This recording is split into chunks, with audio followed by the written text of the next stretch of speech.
아침 저녁으로 제법 선선한 바람이 붑니다. 지난 여름 한철 끝이 없을 것만 같던 더위도 바람에 씻겨 어느덧 가고 없습니다. 왔던 것은 그렇게 때가 되면 가나 봅니다. 우리의 몸도 언젠가는 반납을 하고 가야 합니다. 이 우주로부터 잠시 빌려 쓴 것이기 때문입니다. 더불어 우리가 가지고 있는 집, 돈, 명예도 모두 반납해야 합니다. 아무것도 가져갈 수 없습니다. 조건 없이 받은 생명이기 때문에 조건 없이 반납해야 하는 것이지요. 다만 우리에게는 이 세상에 살아있는 동안 잠시 빌린 몸을 뜻대로 쓰다 갈 수 있는 책임과 권한이 주어집니다. 이사 갈 때 집까지 싣고 가는 사람이 어디 있습니까? 가족만 데리고 가면 되는 겁니다. 거기 가서 새로 집을 구하면 되는 거지요. 우리의 몸은 집과 같다는 생각, 이것도 하나의 각성이자 깨달음입니다. 육체는 집입니다. 영혼의 집이지요. 집은 오래 살다 보면 낡습니다. 몸도 마찬가지입니다. 자식도 자기 자식이 아닙니다. 착각인 거지요. 자식을 낳을 때도 우리 뜻대로 할 수 있는 것은 아무것도 없습니다. 머리카락 하나 느리고 줄이는 것도 우리와는 아무런 관계가 없습니다. 다만 우리는 심부름을 할 뿐입니다. 우주의 창조를 도운 하나의 심부름꾼일 뿐입니다. 그러니 자식의 인생은 자식의 인생입니다. 그도 우리와 함께 이 세상에 태어나 자기 스스로의 생명을 아름답게 꽃피우다 가는 존재입니다. 한번 태어난 것은 언젠가 한 번은 죽을 수밖에 없고 만남이 있으면 반드시 헤어짐이 있다는 걸 모르는 사람은 없지요. 그런데도 결국은 반납하고 가야 할 것들에 집착하게 되니 아는 것을 몸으로 옮기기가 참 어렵습니다. 새벽은 새벽에 눈을 뜬 자만이 볼 수 있다는 말이 있습니다. 새벽이 오리라는 것을 알아도 눈을 뜨지 않으면 여전히 깊은 밤중일 뿐입니다. 가고 오는 것의 이치를 알아도 작은 것에 연연해하는 마음을 버리지 못하면 여전히 미망 속을 헤맬 수밖에 없습니다. 나이가 많은 사람들은 서서히 빌려온 몸을 반납할 준비를 해야 합니다. 자신의 지난 삶을 되돌아보고 죽음에 대해서 생각해 보아야 합니다. 죽음을 어둡고 쓸쓸하고 두려운 것이 아닌 혼의 탄생으로 맞이하는 자세를 배우는 것이지요. 낡은 집을 두고 이제 새 집으로 이사가는 것입니다. 젊은 사람들은 자신의 몸을 아낌없이 활용할 준비를 해야 됩니다. 우리는 끝없는 사랑과 창조라는 우주의 섭리에 의해 이 세상에 태어났습니다. 그 탄생을 위해 공기, 풀, 나무, 햇빛, 바람 등 수많은 생명이 동참했습니다. 또 앞으로도 수많은 생명이 우리의 성장을 위해 동참할 것입니다. 우리 또한 그렇게 사랑하고 창조하다 가야 합니다. 자기의 몸에 비위를 맞추는 것은 창조하는 게 아닙니다. 돈을 벌어서 쌓아놓은 것은 창조하는 게 아닙니다. 머릿속에 아무리 많은 지식이 들어있어도 그 또한 창조하는 것이 아닙니다. 돈을 잘 버는 사람보다는 잘 쓰는 사람이 더 멋있어 보입니다. 공부를 하고 있을 때보다는 공부를 가르칠 때 더 큰 기쁨이 있습니다. 널리 알리고 나누고 베풀다 가야 하는 것입니다. 저는 늘 이 세상을 떠날 때는 담배재 떨어지듯이 폭삭 늙어서 떠나야겠다고 생각했습니다. 타다만 장작같이 미지근하게 늘 무언가를 아쉬워하며 사는 것이 아니라 살아있는 동안 내 에너지를 모두 태우다 가야겠다는 것입니다. 세상에는 두 가지 유형의 사람이 있습니다.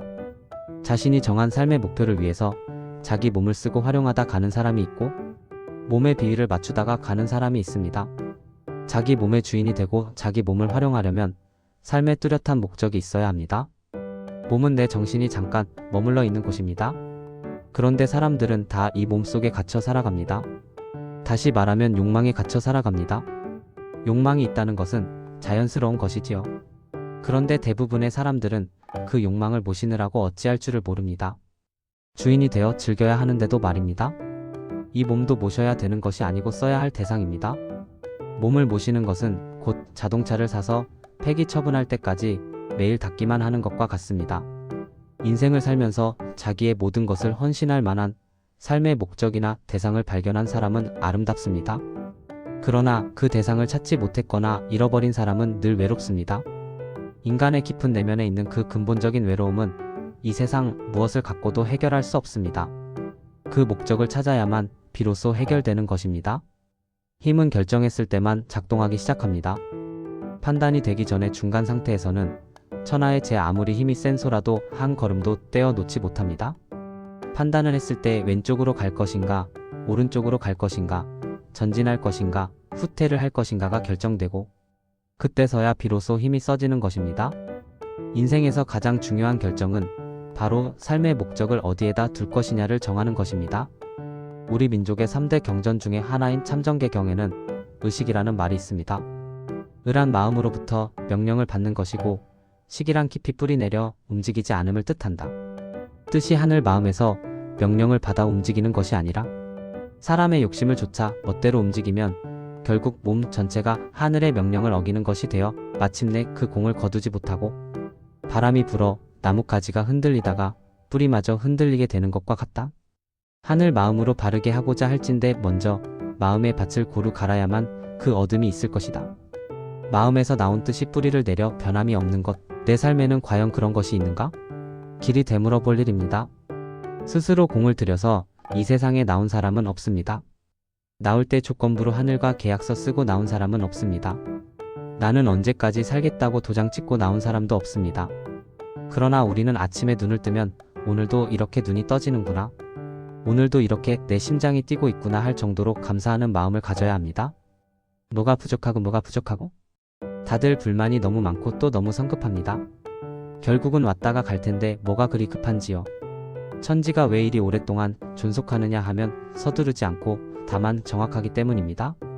아침에는 정확하게 태양이 뜨고 잘 때는 또 정확하게 지지요. 천지 자연은 느긋한데 오직 사람들만 급하다고 허겁지겁 이리 뛰고 저리 뛰고 콩 볶듯 요란합니다.